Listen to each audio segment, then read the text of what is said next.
Angela Porter had grown used to being invisible. For 20 years she had worked in the shadows of tall buildings made of glass and steel, her hands always raw from cleaning chemicals, her back always sore from lifting buckets and pushing carts. She moved silently through conference rooms and office floors after hours, erasing smudges of fingerprints, polishing tables that shone with wealth she would never touch, and collecting the crumbs of men and women who lived lives far removed from hers.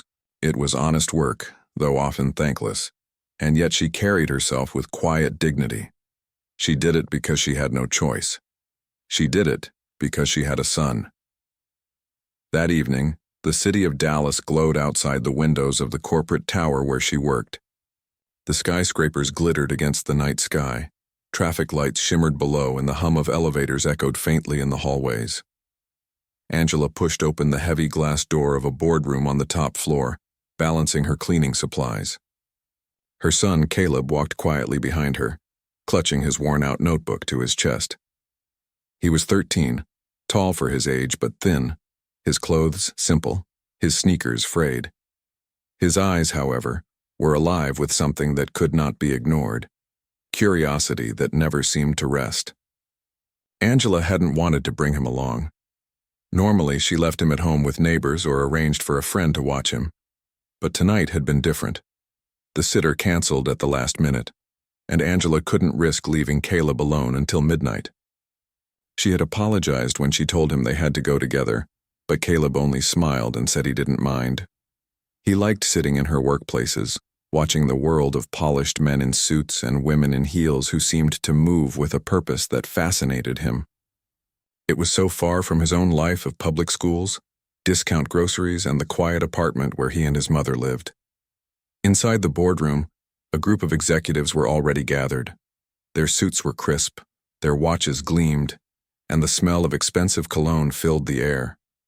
At the head of the table sat Malik al-Rashid, a visiting Arab millionaire whose investments spanned continents. His presence alone commanded attention. Tall, broad-shouldered, with a neatly trimmed beard and eyes sharp as obsidian, Malik spoke, with authority that made every executive lean forward to listen. He was in his late 40s, a man who had built his empire from oil fields, shipping routes, and financial ventures, and he had little patience for anything, or anyone, that wasted his time. Angela kept her head down as she entered, moving toward the far end of the room to begin wiping the glass walls. She tried to be quiet, careful not to disturb the meeting. She knew too well that people like these did not want reminders of the staff who kept their spaces clean. She had been told countless times, be unseen, unheard, and efficient. But Caleb was not unseen. He slipped into a chair at the corner of the room, opening his notebook, and began to write. The executives hardly spared him a glance, assuming he was just the cleaning lady's boy, dragged along out of necessity. Malik's gaze lingered on him for a brief second, then dismissed him entirely. The meeting began in earnest. Numbers filled the air. Profits, losses, projections, contracts. Angela worked silently, her rag circling across the glass until it gleamed, her bucket leaving faint trails of water behind her. She had cleaned hundreds of rooms like this, each one carrying the same invisible tension of power. She thought of the food she would buy tomorrow with her paycheck, how far she could stretch it, whether she could surprise Caleb with the dictionary he had been begging for. Even as her body worked, her mind ran through lists of bills and responsibilities. Caleb, on the other hand, wasn't thinking about food or bills. His pencil moved swiftly as he wrote down words he overheard, not in English, but in translations, Spanish on one side of the page, French on the other. It was a habit of his, one that his teachers rarely understood. When others saw a boy distracted, doodling nonsense, Angela knew better. She had seen him come alive with every new word he discovered, with every phrase he practiced. Languages were his escape, his joy, his quiet rebellion against the world that tried to limit him. The executives argued over a line in the contract projected onto the screen. Malik's voice cut through them all, low but commanding. "Gentlemen, this clause is weak. It does not hold up under international law. Fix it." His accent was thick, but his English sharp, honed by years of dealing across nations.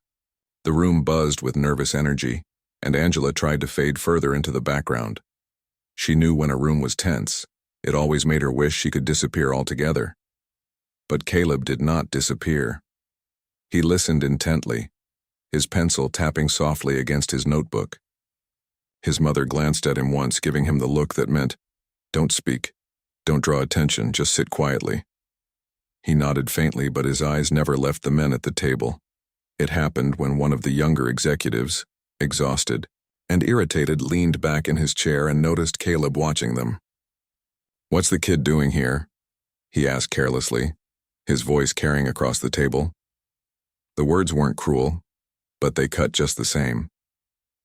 Angela felt heat rise in her cheeks. She opened her mouth to answer, but Caleb spoke before she could. "I'm just listening," he said softly. The men chuckled. Some smirked, others shook their heads. Malik leaned back amused. "Listening. At 13, I was running wild in the streets, not sitting in boardrooms. You must be bored." "Not really," Caleb replied, his voice steadier now. "I understand most of it." The laughter grew louder, echoing off the glass walls. Angela froze. She wanted to hush him, to remind him of all the times she had told him to stay quiet, to avoid notice. But the words had already left his lips, and they hung in the air like a challenge. "Oh yeah?" the young executive teased. "And what exactly do you understand, kid?" Caleb's fingers tightened around his pencil. He swallowed, but he did not look away. "I speak 9 languages," he said. Angela's heart skipped a beat. She nearly dropped her rag. For a moment the room was silent. Then the laughter erupted again, stronger, sharper. Malik himself chuckled, shaking his head. 9 languages, he repeated, clearly entertained. "You must mean 9 video games." Caleb's ears burned red, but his eyes did not waver. "No, languages." Angela's heart pounded. She had seen this look in him before, the stubborn courage that sometimes got him into trouble at school, the fire that refused to be extinguished even when mocked. A part of her wanted to pull him close, to protect him from humiliation. But another part, the part that knew his truth, waited in breathless silence to see what would happen next. "Which ones?" the young executive demanded with a grin. "Don't tell me Pig Latin counts." Angela opened her mouth to intervene, but Caleb spoke quickly, his voice trembling at first, then steadying. "English, Spanish, French, Mandarin, Arabic, Russian, German, Italian, Portuguese." The laughter faded into uneasy silence. Some of the executives exchanged glances, smirking as if it were a joke gone too far. But Malik's smirk shifted. His brows lifted, and his eyes locked on the boy. "That is impressive," he said slowly. "If it is true. But 9? That is a tall claim." Angela's rag stilled on the glass. Her chest rose and fell, tight with fear and pride. She could feel the balance of the room changing, the way the men no longer laughed as freely. Something had shifted. Caleb had shifted it, and though none of them realized it yet, not even Angela, this was only the beginning. The silence that followed Caleb's bold declaration pressed against the walls like a heavy weight. No one expected the boy to repeat his claim so calmly, as though he were not speaking to powerful men in suits, but simply stating a fact he carried with him every day. Angela's chest tightened as she stood by the glass wall, rag in hand, wishing she could pull her son back into the shadows where no one could laugh at him.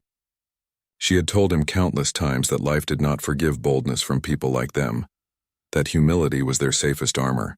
Yet Caleb's eyes shone with that stubborn spark she had seen in him since he was small, a flame that never bowed even when the winds of mockery blew strongest. One of the executives leaned forward, smirking with the kind of arrogance only those who had never known hunger could wear so easily. "All right then, prodigy," he said with a mocking lilt. 9 languages, huh? Why don't you give us a sample? Let's see if you can say more than a few words in Spanish." His laughter drew a few chuckles around the table, but Angela noticed something different this time. The laughter was not as free as before. There was hesitation, a slight curiosity peeking through their derision.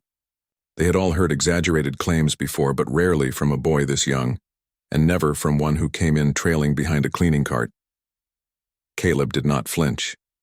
He straightened his thin shoulders, his notebook still resting on his knees, and answered smoothly, his Spanish words spilling out with natural rhythm and crisp clarity.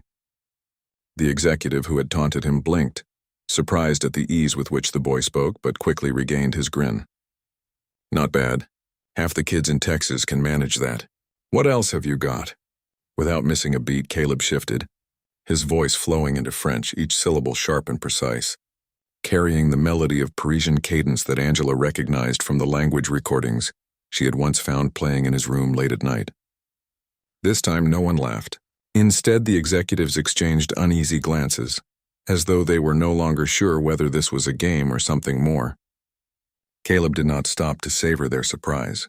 His tone shifted again, rolling into the fluid sounds of Mandarin, tones rising and falling like music unfamiliar to most ears in that room. Angela's hands froze against the glass, her rag dangling uselessly as she stared at her son, who sat calmly in the corner yet held the attention of every powerful man in the room. Malik's eyes narrowed, his amusement fading into something more serious. He rested an elbow on the polished table and stroked his beard, studying the boy with renewed intensity.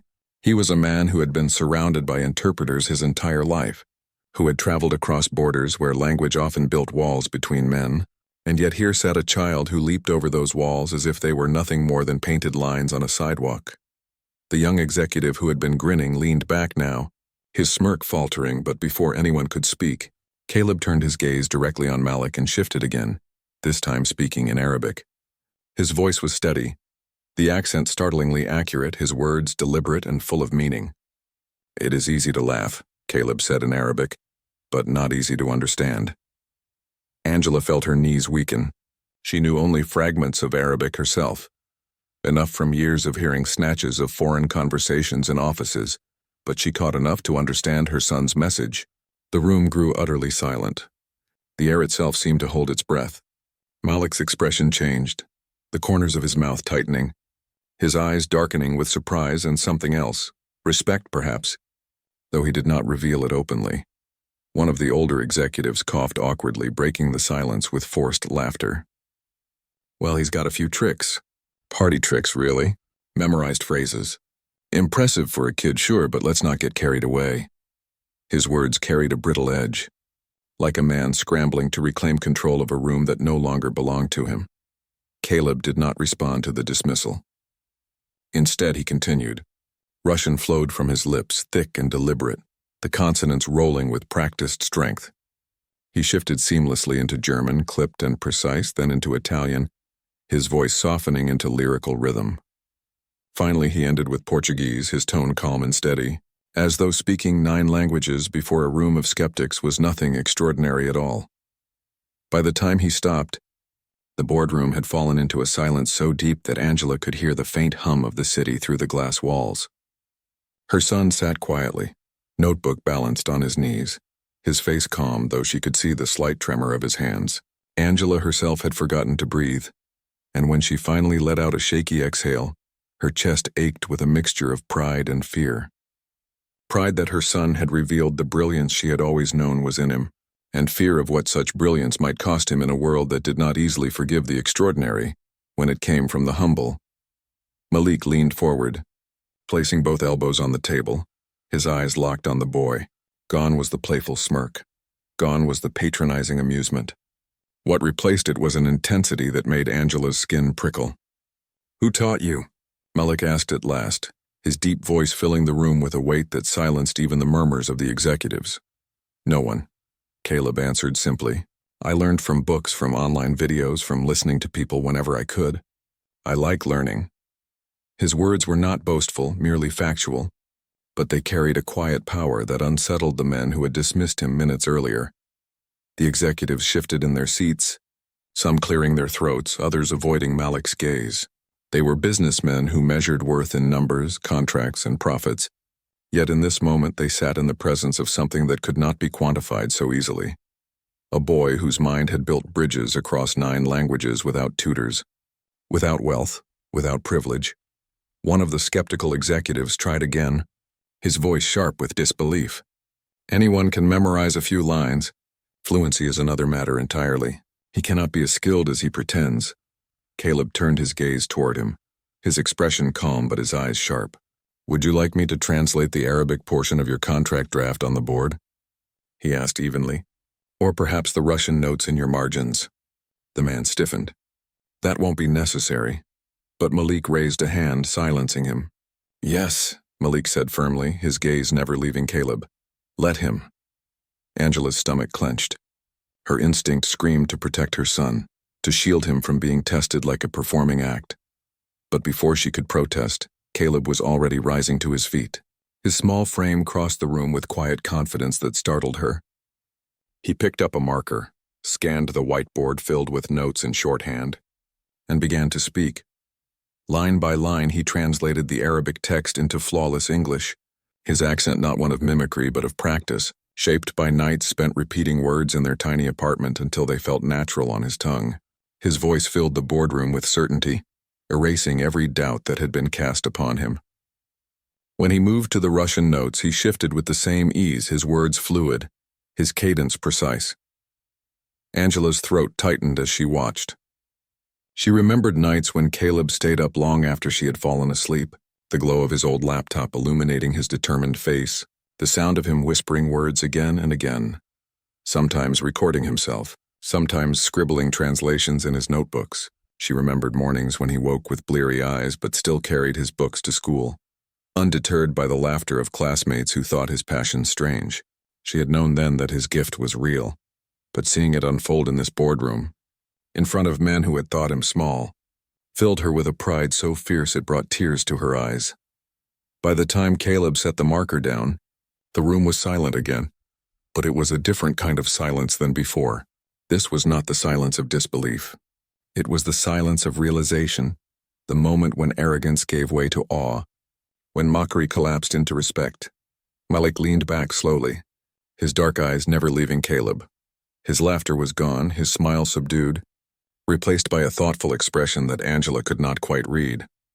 It was part astonishment, part calculation, and part something deeper, something she dared not name. 9 languages, he repeated softly, but this time there was no trace of doubt in his tone. He turned slightly, his gaze sweeping across the executives who now sat with tightened jaws and downcast eyes. Then his attention returned to Caleb. "And you are only 13? "Yes, sir," Caleb answered, his voice steady though his fingers tapped lightly against his notebook. Angela's heart pounded in her chest.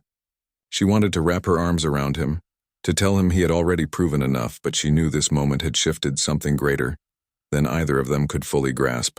The boy who had entered this room invisible was invisible no longer. He had challenged laughter with truth, and he had won. For the first time in years, Angela felt the air change around her. She was no longer just the cleaning lady with her rag and bucket. She was the mother of the boy who had silenced a boardroom, and nothing in their lives would ever be the same again. Word of Caleb's extraordinary display traveled quickly through the tower. By the next morning, executives were whispering about him in the hallways. Clerks passed around stories that grew taller with every telling, and even the security guards who had watched Angela and her son enter unnoticed for years now regarded them with quiet curiosity. Some laughed it off, dismissing him as a novelty, a boy who learned a few tricks from the internet. Others were unsettled, wary of what it meant that genius could come from a child who had been invisible to them until last night. For Angela, the sudden attention was both frightening and oddly satisfying. She had never wanted fame for herself or her son. She only wanted him to be safe, to grow with dignity, and to never feel the shame of being looked down upon. Yet here they were, suddenly the subject of conversations in rooms that had once shut them out. Malik al-Rashid, however, was not one to let curiosity remain idle. The laughter he had allowed in the boardroom the night before lingered in his mind, not because he had joined in it, but because he had been wrong to assume the boy's words were empty bravado. Prideful though he was, Malik was also a man who valued truth, and truth demanded further examination. That afternoon he called for Angela and Caleb to meet him privately in his penthouse suite. The invitation startled Angela, who at first thought it a cruel mistake, but Malik's assistant assured her it was genuine. She dressed Caleb in his cleanest shirt, brushed his hair, and together they rode the elevator higher than she had ever been allowed to go. The suite was nothing like the spaces Angela scrubbed at night. Soft carpets muted their footsteps, Floor-to-ceiling windows revealed the city lights like constellations, and the air smelled faintly of cedar and imported spices. Malik greeted them not as a superior addressing inferiors, but with the careful politeness of a host. He gestured for them to sit at a long dining table set with simple plates of food, though everything, from the silver utensils to the crystal glasses, seemed to Angela too fine to touch. Caleb, however, observed with calm curiosity, his eyes drawn more to the bookshelves lining the walls than to the wealth on display. It was during this dinner that Malik began to probe deeper. He asked Caleb where he had learned to speak Arabic so fluently, and the boy explained with modesty that he had found old audio lessons online, pairing them with library books, practicing phrases by whispering them while his mother cleaned. When Malik questioned his French, Caleb smiled and replied in that very language, describing how he had once overheard tourists on a subway and made it his mission to understand them. Each language had a story like that, small encounters that became sparks of determination, nurtured by endless nights of study in dim apartments where the rent swallowed every dollar. Malik listened, silent at first, but inside he was measuring, weighing the boy's dedication against the wealth of privilege his own children had known. Angela spoke little, but her presence was felt in every detail of Caleb's story. Malik began to see her not just as a cleaner who slipped silently through offices, but as the bedrock on which her son's determination stood. She had given him nothing but the tools of survival, and somehow, with patience and hunger for knowledge, he had turned survival into brilliance. For the first time in many years, Malik felt something stir in him. A respect that went beyond admiration, a recognition of a strength he had overlooked because it wore no fine clothes and carried no title. When the dinner ended, Malik did not dismiss them. Instead, he told Angela he wished to see Caleb again. There was steel in his eyes, as though he had already begun planning tests, challenges, and opportunities. Angela's heart tightened with both pride and fear. She did not yet know whether this man's attention would be a blessing or a burden, but she understood one thing. Her son had stepped into a world where people like them were not meant to stand, and there was no turning back. The respect Malik offered was real, but so was the scrutiny. And from that night forward, Caleb's journey would no longer belong only to him and his mother. It had become a story watched by powerful eyes, a story that would either be lifted to heights unimagined or crushed under the weight of expectation. Malik was not a man who took chances lightly, nor did he allow sentiment to cloud his judgment. Although he felt a stirring of admiration for Caleb, he also knew that admiration could not be allowed to blind him. The corporate world respected results, not emotions, so he decided on a quiet test, one that would reveal whether Caleb's abilities were merely a parlor trick or a genuine skill worth nurturing. Within days, Malik arranged a small but crucial negotiation with foreign investors who had traveled from South America to finalize a logistics contract. The stakes were high. A misstep could cost millions, but success would secure a long-term partnership that would strengthen Malik's position in the global market. No one outside his inner circle knew that Malik intended to bring Caleb into the meeting, not as a performer, but as an interpreter, forced to handle real pressure under watchful eyes. Angela hesitated when she learned of the plan. Her instinct was to protect her son from the cruelty of men who might laugh again, who might seize on a single mistake to humiliate him. But Caleb stood firm, his young face carrying a determination that surprised even her. "If I am to prove myself," he told her, "I cannot run from challenges. You've worked all your life so I could have this chance. I will not waste it." His words carried more weight than his years, and Angela, though still uneasy, chose to trust in his resolve. The morning of the meeting, she pressed his hand, whispering prayers under her breath as he stepped into a conference room filled with sharp suits, polished shoes, and skeptical eyes. The room was tense from the start. The investors, speaking rapid Spanish, made clear their concern that previous dealings with Malik's competitors had been riddled with dishonesty. Malik, confident yet restrained, allowed Caleb to translate each word. At first, the executives in the room bristled. How could a boy be trusted with matters of such importance? But as Caleb's translations flowed with precision, his tone matching the intent of every phrase, the tension began to shift. When one investor leaned back and deliberately used complex idioms to test him, Caleb did not falter. He rendered the meaning smoothly into English, capturing not only the words but the nuance, earning a raised eyebrow of reluctant respect. Midway through, a subtle trap appeared. One executive from Malik's own side, a man named Harris who had always disdained Angela's presence in the building, whispered in French to the investors, attempting to create confusion that would undercut Malik's bargaining power. Harris believed Caleb would stumble, that his grasp of French would be superficial, but Caleb caught the maneuver instantly. Without pausing, he translated Harris's words with perfect accuracy, exposing the attempt to sow discord. The investors stiffened, glaring at Harris while Malik's gaze hardened with a quiet fury that spoke volumes. In that moment, Caleb not only proved his skill but revealed a hidden disloyalty, earning Malik's trust in a way no adult could have managed. The meeting ended in success, the investors satisfied and the contract signed. Malik thanked them warmly, but his eyes lingered on Caleb, not with the amusement of their first encounter, but with something far deeper: acknowledgement. Yet outside the boardroom, the whispers resumed. Some praised Caleb as a prodigy who had saved the deal. Others sneered that it was dangerous to let a boy interfere in matters of men. Angela, standing quietly to the side, heard it all. She could feel the weight of envy and disdain pressing in, but she lifted her chin higher. For the first time in her life, she had not been seen merely as the cleaner. She was the mother of the boy who had stood among executives and proved them wrong. That evening, Malik invited Angela and Caleb once again, this time not to test but to speak. His voice was measured as he admitted that Caleb had exceeded every expectation. Talent like his is not an accident, Malik said. It is the product of hunger, of sacrifice, of a mother who refused to let her child's mind wither in poverty.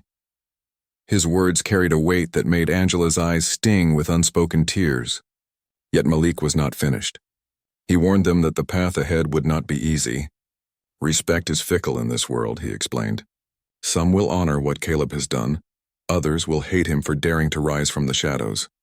But if he is willing, I will open doors for him. Doors that can lead to greatness or destroy him if he is not strong enough to walk through. Angela listened with her heart torn in two directions. Part of her wanted to shield her son forever, to pull him back into the safety of anonymity. But another part, the part that had watched him grow, that had seen him devour books late into the night and whisper new words as though they were treasures, knew that he was born for more. Malik's test had not simply revealed Caleb's brilliance. It had revealed the strength of his spirit. He had faced the sneers, the traps, and the pressure of men who doubted him, and he had emerged with dignity. Whatever lay ahead, it was no longer possible to pretend that their lives could remain as they once were. The test was over. The true journey was only beginning. The weeks that followed the negotiation reshaped the lives of Angela and Caleb in ways they had never dared to imagine. Malik kept his word and opened doors that had always been sealed shut to people of their background.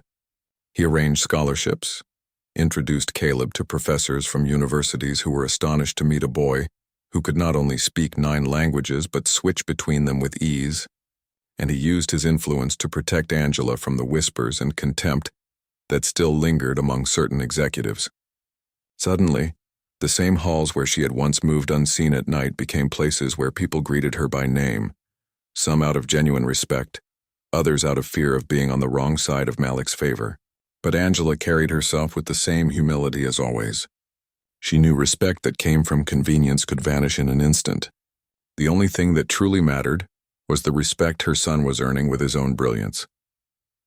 Caleb's life began to change in ways both exhilarating and overwhelming. Invitations poured in for him to attend conferences, to sit in on meetings where men 2 or 3 times his age listened to him with a mixture of disbelief and awe. Journalists wrote stories about the cleaner's son who spoke the tongues of nations. Some painted him as a genius, others as a curiosity, but Caleb refused to let either label define him. What mattered to him was learning, growing, and proving that his gift was not a trick but a tool that could bring people together. Yet he also felt the pressure mounting.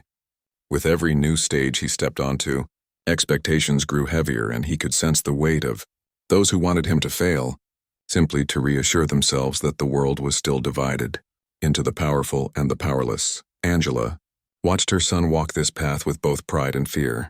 There were nights when he returned home exhausted, his eyes heavy from hours of discussion with scholars, diplomats, or entrepreneurs.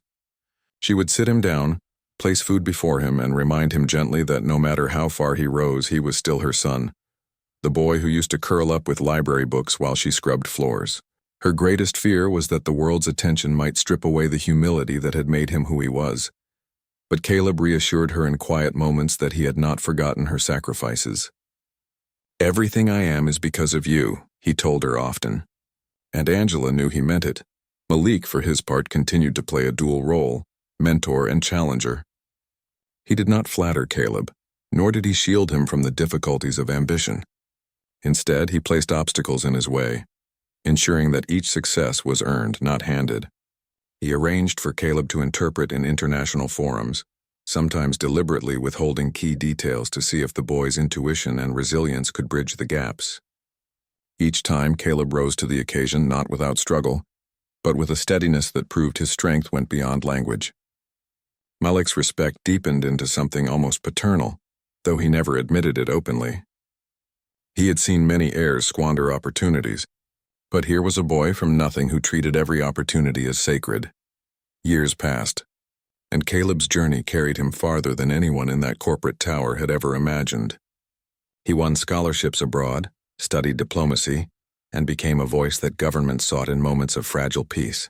He spoke not as a representative of wealth or privilege, but as someone who had known hunger, invisibility, and the quiet strength of a mother's sacrifice. Angela, though older and wearier from years of labor, no longer cleaned offices. Malik ensured she lived with dignity, but she continued to live simply, content in watching her son grow into the man she always believed he could be. The culmination of their story came on a night when Caleb stood on a vast stage before an audience of leaders from across the world.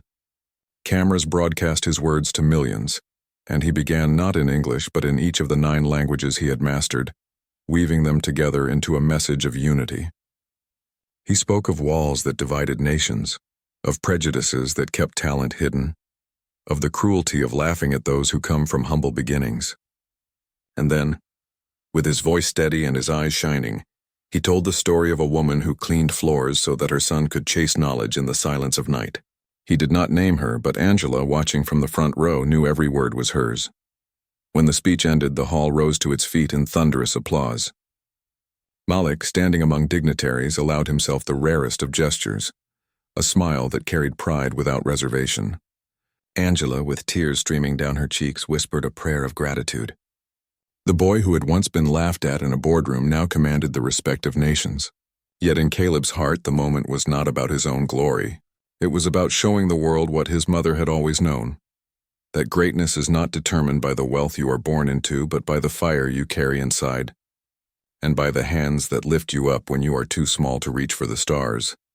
And so the story of the cleaner's son became a story told not in whispers, but in history, a testament to sacrifice, resilience, and the truth that no life is insignificant if it is lived with purpose. For Caleb, success was never about proving the world wrong. It was about honoring the woman who had given him everything, even when she had nothing. And for Angela, her reward was not wealth or status, but the sight of her son standing tall, his voice echoing across the world, carrying her love in every word he spoke.